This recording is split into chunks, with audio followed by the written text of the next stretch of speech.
Hello नमस्कार साथियों, एक बार फिर से स्वागत करते हैं आप सभी का संडे स्टडी पॉइंट पे। आज का हमारा टॉपिक है यूजीसी नेट जेआरएफ सेट परीक्षा 2021 के लिए पेपर 1 से क्वेश्चन लेकर आपके लिए शिक्षण एवं शोध अभ्यर्थी संबंधित महत्वपूर्ण प्रश्न है। वीडियो को लाइक और शेयर जरूर कर दीजिए और चैनल पर नए हैं और चैनल को अभी तक सब्सक्राइब नहीं किए तो जल्दी से कर लीजिएगा, साथ बेल आइकन प्रेस कर लीजिए क्योंकि जब भी हमारी अगली वीडियोज अपलोड होंगी उसकी सूचना आपको समय पर मिलती रहे। तो साथियों, इसके अलावा हमारी पेपर सेकंड हिंदी की भी वीडियोज अपलोड होती हैं। यदि भी नहीं देखी हैं तो आप उनको भी देख सकते हैं, नीचे डिस्क्रिप्शन में आपको लिंक मिल जाएगा, या फिर आप चैनल की प्लेलिस्ट में जाकर वहां से हमारी अन्य वीडियोज देख सकते हैं जहां आपको पेपर सेकंड हिंदी की भी वीडियोज मिल जाएंगी, अन्य विषय पर भी आपको वीडियोज मिल जाएंगी। तो चलिए साथियों, आज का हमारा पहला प्रश्न आपके स्क्रीन पर आ गया है। इस सूची 1 को सूची सेकंड से सम्मिलित कीजिए और दिए गए कोट्स में से सही कोट की पहचान कीजिए। विश्व स्वास्थ्य दिवस 16 दिसंबर, विश्व जनसंख्या दिवस 1 दिसंबर, विश्व ओजोन दिवस 11 जुलाई, विश्व एड्स दिवस 7 अप्रैल। तो नीचे कोड दिया गया है 1 2 3 4 4 3 1 2 2 3 4 1 या 3 4 2 1। इसमें सही आंसर क्या हो जाएगा? इसमें सही आंसर हमारा ऑप्शन नंबर बी हो जाएगा, 4 3 1 2 हो जाएगा। विश्व स्वास्थ्य दिवस जो है ये 7 अप्रैल को मनाया जाता है। इसमें सही आंसर हमारा ऑप्शन नंबर बी रहेगा। विश्व जनसंख्या दिवस जो है 11 जुलाई को मनाया जाता है। विश्व ओजोन दिवस जो है 16 दिसंबर को मनाया जाता है और विश्व एड्स दिवस जो है 1 दिसंबर को मनाया जाता है। इस प्रकार चलिए अगला प्रश्न चलते हैं। चक्रवात हुदहुद किस राज्य के तट से टकराया था? आंध्र प्रदेश, कर्नाटक, केरल या गुजरात? चक्रवात हुदहुद किस राज्य के तट से टकराया था? ये इसमें सही आंसर क्या हो जाएगा? आंध्र प्रदेश के। ऑप्शन नंबर ए हमारा सही आंसर हो जाएगा। हुदहुद एक बेहद गंभीर चक्रवाती तूफान था जो 12 अक्टूबर 2014 को आंध्र प्रदेश में विशाखापट्टनम तट से टकराया था। इसका प्रभाव श्रीकाकुलम, विजयनग्राम एवं विशाखापट्टनम आंध्र प्रदेश के साथ साथ नेपाल पर भी पड़ा था। आजकल जो आपने देखा होगा कुछ ही समय पहले एक यास तूफान आया था और एक ताउते जो अरब सागर से उठा था वो यास था और बंगाली खाड़ी जो तूफान उठ कर आया था वो ताउते था, इसे छिपकली कहते हैं। चलिए अगला प्रश्न चलते हैं, याद रखिए पूछा भी जा सकता है क्वेश्चन ये। निम्नलिखित में से कौन सा नवीकरणीय प्राकृतिक स्रोत नहीं है? ये नवीकरणीय प्राकृतिक स्रोत नहीं है। स्वच्छ वायु, ताजा पानी, उर्वर मिट्टी या नमक? नवीकरणीय प्राकृतिक स्रोत नहीं है पूछा गया तो कौन सा हो जाएगा इसमें? उर्वर मिट्टी जो है ये नवीकरणीय प्राकृतिक स्रोत नहीं है। स्वच्छ वायु भी, ताजा पानी भी, नमक भी। तो ऑप्शन नंबर सी जो हमारा सही आंसर हो जाए। नवीकरणीय संसाधन वे संसाधन है जो शीघ्रता से नवीकृत अथवा पुनः पारित हो जाते हैं। इनमें से कुछ असीमित संसाधन है, उन पर मानवीय क्रियाओं का प्रभाव नहीं होता, जैसे पवन, सौर ऊर्जा। लेकिन फिर भी कुछ नवीकरणीय संसाधनों जैसे मृदा, जल और वन का लापरवाही से किया गया उपयोग उनके भंडार को प्रभावित कर सकता है। अगला प्रश्न हमारा, विश्वविद्यालय अनुदान आयोग यूजीसी द्वारा वर्ष 2014 में अभी निर्धारित जाली संस्थाओं विश्वविद्यालयों की अधिकतम संख्या निम्नलिखित में से किस राज्य संघ में राज्य क्षेत्र में है? बिहार, उत्तर प्रदेश, तमिलनाडु या दिल्ली? इसका सही आंसर क्या रहेगा? इसका ऑप्शन नंबर बी हमारा सही आंसर हो जाएगा कि उत्तर प्रदेश में थे सबसे अधिक जो है विश्वविद्यालय जो संस्थाएं हैं जाली थी। ये सभी जाली संस्थाओं या विश्वविद्यालयों की अधिकतम संख्या उत्तर प्रदेश में है जहां ऐसी संस्थाओं की संख्या 9 है, जबकि बिहार में 1, तमिलनाडु में 1, दिल्ली में 5 संस्थाएं जाली हैं। इस सूची में विभिन्न राज्यों को कुल 21 संस्थाएं व विश्वविद्यालय शामिल हैं। 21 विश्वविद्यालय और संस्थाएं हैं जो जाली हैं, यूजीसी की तरफ से इन्होंने बताया है। चलिए अगला प्रश्न हमारा, निम्नलिखित में से कौन सी संस्थाएं विश्वविद्यालय अनुदान आयोग अधिनियम 1956 के दिन डिग्री देने या प्रदान करने के लिए सक्षम है? संसद के अधिनियम द्वारा स्थापित विश्वविद्यालय, विधानमंडल के अधिनियम द्वारा स्थापित विश्वविद्यालय, भाषाई अल्पसंख्यकों द्वारा स्थापित विश्वविद्यालय, विश्वविद्यालय समझी जाने वाली संस्थाएं। नीचे कोट दिया गया है 1 2 1 2 3 1 2 4 ये सभी। इसका राइट आंसर हमारा क्या हो जाएगा? ये ऑप्शन नंबर सी हो जाएगा। 1 2 और 4 हो जाएंगे। निम्नलिखित में से कौन सी संस्थाएं हैं जो विश्वविद्यालय अनुदान आयोग अधिनियम 1956 के तहत अधीन डिग्री देने या प्रदान करने के लिए है? संसद के अधिनियम द्वारा स्थापित विश्वविद्यालय, विधानमंडल के अधिनियम द्वारा स्थापित विश्वविद्यालय और विश्वविद्यालय समझी जाने वाली संस्थाएं, ये तीनों ही है। इसमें ऑप्शन नंबर सी हमारा सही आंसर हो जाएगा।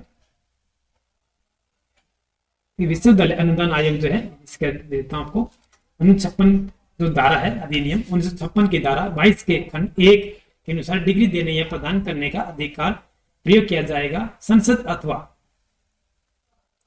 प्रांतीय विधानमंडल के अधिनियम द्वारा स्थापित विश्वविद्यालय द्वारा अथवा धारा 3 के अंतर्गत विश्वविद्यालय समझी जाने वाली संस्था द्वारा अथवा केंद्रीय अधिनियम द्वारा विशेष रूप से प्राधिकृत संस्था द्वारा ही डिग्री देने का प्रावधान है। चलिए अगला प्रश्न हमारा, निम्न में से कौन से सुशासन के साधन है? ये सुशासन के साधन पूछे गए हैं। सामाजिक लेखा परीक्षा, शक्तियों का विभाजन, नागरिक चार्टर, सूचना का अधिकार जिसे RTI कहते हैं या RTI कहते हैं, सूचना का अधिकार।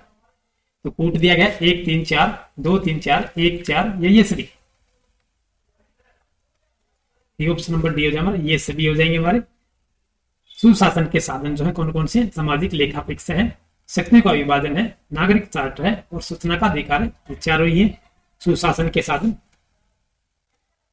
इस सुशासन नीतियों को बनाने एवं लागू करने की एक प्रक्रिया है जिसमें भागीदारी, आम सहमति, पारदर्शिता, जवाबदेही, न्याय संगतता और समावेशीकरण जैसे तत्व पाए जाते हैं। सामाजिक लेखा परीक्षा, नागरिक चार्टर, सूचना का अधिकार, शक्तियों का विभाजन कुछ ऐसे साधन हैं जिनके द्वारा ऊपर बताए गए सुशासन के तत्वों की प्राप्ति की जा सकती है। चलिए साथियों अगला प्रश्न चलते हैं। इनकी जो है आपको साथ में जो इनकी हेडिंग दे रहा हूं, इनके विषय में कुछ थोड़ा बहुत बता रहा हूं, आप इसे ध्यान से सुनिएगा, इनमें से क्वेश्चन पूछे जा सकते हैं। चलिए अगला प्रश्न हमारा, संसद के 2 सत्रों के बीच का अंतराल निम्न में से किससे अधिक नहीं होना चाहिए? 3 माह, 6 माह, 4 माह या 100 दिन? संसद के 2 सत्रों के बीच का अंतराल निम्न में से किससे अधिक नहीं होना चाहिए? ये 6 महीने से अधिक नहीं होना चाहिए। संसद के 2 सत्रों का जो अंतराल होता है उसे भारत के संविधान के अनुच्छेद 85 के तहत राष्ट्रपति समय समय पर संसद के प्रत्येक सदन को ऐसे समय और स्थान पर जो वह ठीक समझे अधिवेशन के लिए आहूत करेगा, किंतु उनके एक सत्र की बैठक और आगामी सत्र की प्रथम बैठक के लिए नियत तारीख के बीच 6 माह से अधिक का अंतराल नहीं होना चाहिए। शिक्षा का मनुष्य में पहले से विराजमान पूर्णता को आविर्भाव है। खालिस्तान के द्वारा कहा गया महात्मा गांधी, रविंद्रनाथ टैगोर, स्वामी विवेकानंद, श्री अरविंदो, ये किसके द्वारा कहा गया है कि शिक्षा मनुष्य में पहले से विराजमान है, ये पूर्णता का आविर्भाव है। किसके द्वारा कही गई बातें हैं? ये स्वामी विवेकानंद के द्वारा कही गई है। शिक्षा मनुष्य में पहले से विराजमान पूर्णता का आविर्भाव है, यह कथन स्वामी विवेकानंद द्वारा कहा गया है। स्वामी विवेकानंद के अनुसार शिक्षा का उद्देश्य स्वयं को जानना है। वस्तुतः मनुष्य स्वयं में पूर्ण कोई है, पूर्ण इकाई है। शिक्षा इस पूर्णता का आभास कराती है। लोकसभा के संबंध में राष्ट्रपति को निम्न में से कौन सी शक्ति प्राप्त है? बैठक बुलाना, अनिश्चित काल के लिए स्थगित करना, सत्रावधान भंग करना। नीचे कूट दिया गया 1 4 1 2 3 1 3 4, ये सभी। इसमें राइट आंसर हमारा ऑप्शन नंबर सी हो जाए, 1 3 और 4 हो जाएंगे। लोकसभा के संबंध में राष्ट्रपति को निम्न में से कौन सी शक्ति प्राप्त है? बैठक बुलाना, वो सत्र अवधान करना और भंग करना, ये तीनों ही है। चलिए अगला प्रश्न चलते हैं। मौलिक अधिकार के रूप में निजता का अधिकार निम्नलिखित में से किस में अंतर्निहित है? स्वतंत्रता का अधिकार, जीवन और व्यक्तिगत स्वतंत्रता का अधिकार, समानता का अधिकार या शोषण के विरुद्ध अधिकार? इसमें सही आंसर क्या रहेगा? मौलिक अधिकार के रूप में निजता का अधिकार निम्नलिखित में से किस में अंतर्निहित है? किसमें अंतर्निहित है? ये जीवन और व्यक्तिगत स्वतंत्रता का अधिकार में है। निजता का अधिकार जो है भारत की संविधान के अनुच्छेद 21 में उल्लेखित मूल अधिकार, जीवन और व्यक्तिगत या दैहिक स्वतंत्रता का अधिकार में अंतर्निहित है। इस अनुच्छेद के अनुसार किसी व्यक्ति को उसके प्राण या दैहिक स्वतंत्रता से विधि द्वारा स्थापित प्रक्रिया के अनुसार ही वंचित किया जाएगा, अन्यथा नहीं किया जाएगा। चलिए अगला प्रश्न चलते हैं। निम्नलिखित में से कौन सा संगठन शैक्षणिक योजना में क्षमता निर्माण कार्यक्रम के संबंध में रखता है? NCERT, UGC, NAC, NAAC NUEPA में से आंसर क्या हो जाएगा? निम्नलिखित में से कौन सा संगठन शैक्षणिक योजना में क्षमता निर्माण कार्यक्रम से संबंध रखता है? NUEPA है national university of educational planning and administration, इसे NUEPA कहते हैं। ये शिक्षा नीति योजना व प्रशासन के क्षेत्र में क्षमता निर्माण में अनुसंधान कार्य में संलग्न संगठन है।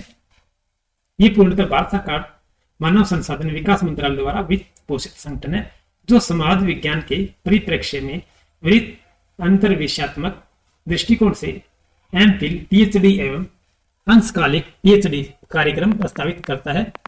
NUEPA के अनुसंधान कार्यक्रम राष्ट्रीय को अंतर्राष्ट्रीय विकास की दृष्टि से शिक्षा के सभी सत्रों एवं प्रकारों से अंतर संबंध है। चलिए साथियों अगला प्रश्न चलते हैं।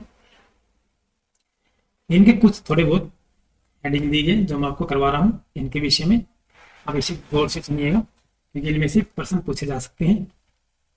चलिए अगला प्रश्न हमारा, नैदानिक मूल्यांकन अभिनिश्चित करता है। नैदानिक मूल्यांकन जो है क्या अभिनिश्चित करता है? अनुदेशों के प्रारंभ में विद्यार्थियों का कार्य निष्पादन या अनुदेशों के दौरान अधिगम की प्रगति और विफलता, अनुदेशों के अंत में उपलब्धि की स्थिरता, अनुदेशों के दौरान अधिगम की सतत समस्याओं के कारण और निदान। तो चारों में से क्या आंसर हो जाएगा हमारा? नैदानिक मूल्यांकन अभिनिश्चित करता है। ये क्या निश्चित करता है? अनुदेशों के दौरान अधिगम की सतत समस्याओं के कारण और निदान करता है। ये ऑप्शन नंबर डी हमारा सही आंसर हो जाएगा।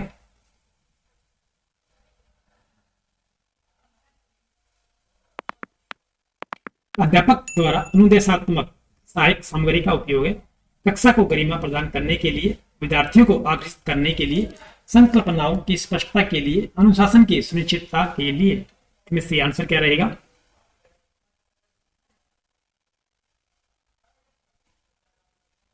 अध्यापक द्वारा अनुदेशनात्मक सहायक सामग्री का उपयोग किसके लिए किया जाता है? ये संकल्पनाओं की स्पष्टता के लिए। ऑप्शन नंबर सी जो हमारा सही आंसर हो जाएगा। अध्यापक द्वारा अनुदेशात्मक सहायक सामग्री का उपयोग संकल्पनाओं की स्पष्टता के लिए किया जाता है। अनुदेशात्मक सहायक सामग्री के उपयोग में विद्यार्थी शिक्षण के उद्देश्य से पूर्व परिचित हो जाते हैं, जिससे अमूर्त संकल्पनाओं को समझना अपेक्षाकृत सरल प्रतीत होता है। शिक्षक की अभिवृद्धि जिसका उसके शिक्षण प्रभाव पड़ता है का संबंध है भावात्मक क्षेत्र से, ज्ञानात्मक क्षेत्र से, सजात्मक क्षेत्र से, मनचालक क्षेत्र से। इसमें सही आंसर क्या रहेगा? शिक्षक की अभिवृद्धि जिसका उसके शिक्षण पर प्रभाव पड़ता है तो उसका संबंध किससे है? ये भावात्मक क्षेत्र से है। साधारणतः अभिवृद्धि का तात्पर्य एक निश्चित परिपाटी में विचार करने से लिया गया जाता है। इस अर्थ में शिक्षक की अभिवृद्धि का उसके शिक्षण पर विशेष प्रभाव पड़ता है, क्योंकि अभिवृद्धि का निर्माण समाजीकरण की प्रक्रिया के दौरान होता है। अतः यह चेतन अथवा अचेतन दोनों ही रूपों से भावात्मक क्षेत्र से गहरे स्तर पर संबंध होता है। निम्नलिखित में से कौन सा शिक्षण का पूर्व निर्धारित स्तर नहीं है? स्मरण, बोध, परावर्तित, विविधीकरण। में से आंसर क्या रहेगा?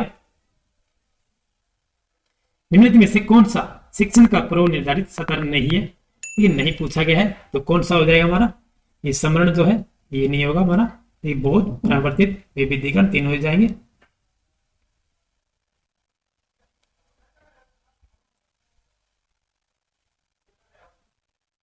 शिक्षण के दौरान विद्यार्थियों की अधिकतम सहभागिता किसके द्वारा संभव है? व्याख्यान पद्धति, निर्देशन पद्धति, आगमनात्मक पद्धति या पाठ्यपुस्तक पद्धति। तो सही आंसर क्या रहेगा? शिक्षण के दौरान विद्यार्थियों की अधिकतम सहभागिता किसके द्वारा संभव है? ये आगमनात्मक पद्धति के द्वारा है। ऑप्शन नंबर सी जो हमारा सही आंसर हो जाएगा।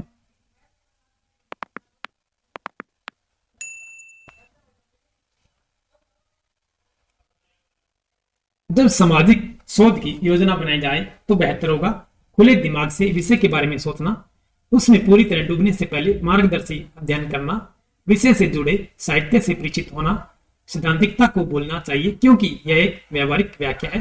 इसमें सही आंसर क्या रहेगा? ऑप्शन नंबर ये हमारा सही आंसर है। इसमें जो है खुले दिमाग से विषय के बारे में सोचना चाहिए हमें, जब सामाजिक शोध की योजना बनाई जाए तो बेहतर होगा कि शोध विषय के बारे में पूर्वग्रह से मुक्त होकर खुले दिमाग से सोचें, ताकि विषय से संबंधित सभी पक्षों की जानकारी इसमें हो सके। ये शोध की परिपूर्णता के लिए भी आवश्यक है। ये खुले दिमाग से विषय के बारे में सोचना चाहिए हमें। चलिए अगला प्रश्न चलते हैं। जब शिक्षाविदों को व्याख्यान देने अथवा कुछ विशिष्ट शिक्षा संबंधी प्रकरणों पर अपनी प्रस्तुति देने के लिए बुलाया जाता है तो यह कहलाता है प्रशिक्षण कार्यक्रम, सेमिनार, कार्यशाला, सिंपोजियम। ये क्या कहलाता है? ये सेमिनार कहलाता है। ऑप्शन नंबर बी हमारा सही आंसर हो जाए। सेमिनार या संगोष्ठी भी कहते हैं इसे। छात्रों व शिक्षाविदों के बीच की अंत क्रिया को संभव बनाती है। सेमिनार में किसी शिक्षा संबंधी विषय की प्रस्तुति हेतु शिक्षाविदों को आमंत्रित किया जाता है। छात्र या श्रोतागण सेमिनार के द्वारा न केवल विषय के विविध पक्षों में अवगत होते हैं, बल्कि शिक्षाविद से पूरक प्रश्न भी पूछ सकते हैं। प्रशिक्षण कार्यक्रम, कार्यशाला, सिंपोजियम शिक्षा के साथ साथ अन्य क्षेत्रों में भी प्रयुक्त किए जाने वाले उपागम हैं ये। चलिए अगला प्रश्न चलते हैं। ए बी का भाई है तो बी सी का भाई है, सी डी का पिता है तो ई ए का पिता है तो डी का ई से संबंध क्या होगा? बेटी, पुत्रवधू, भाभी या बहन। ए जो है बी का भाई है, हम इस प्रकार लिखेंगे इसे। ए है, ये बी का भाई है, प्लस कर लीजिएगा,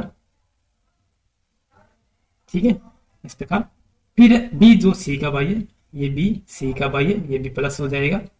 तो सी जो है डी का पति है, ये लीजिए आप, इसका हम इसका पति बना देते हैं, ठीक है जी। तो इसके बाद ई जो है ए का पिता है, ये ई है और ये ए का पिता है, यानी कि इसका पिता है और इसका भी पिता है। ये तीनों ही भाई हैं। तो ई जो है इस ए का पिता है तो इन तीनों का पिता होगा। तो डी का ई से संबंध क्या है? तो डी है, ये सी का क्या देखें, सी जो है डी का पति है, तो सी है ये इसकी पुत्र वधू होगी। तो डी का जो पूछा है इसी संबंध, ये उसकी पुत्र वधू होगी। ऑप्शन नंबर बी हमारा सही आंसर हो जाएगा। ये इसका ससुर हो गया। अगर ए का डी से पूछा है तो ये इसका ससुर हो गया। डी का पूछा गया तो ये पुत्र वधू हो गई। चलिए अगला प्रश्न चलते हैं। तो साथियों आज की हमारी इतनी ही क्वेश्चन थे आपके लिए। ये वीडियो कैसे लगी आपको हमें कमेंट बॉक्स में बताइएगा। वीडियो को लाइक और शेयर जरूर कर दीजिए और चैनल पर नए हैं और चैनल को अभी तक सब्सक्राइब नहीं किया तो जल्दी से कर लीजिएगा और अपने दोस्तों के साथ शेयर जरूर कर दीजिए। चलिए फिर मिलते हैं नेक्स्ट वीडियो में, तब तक के लिए जय हिंद।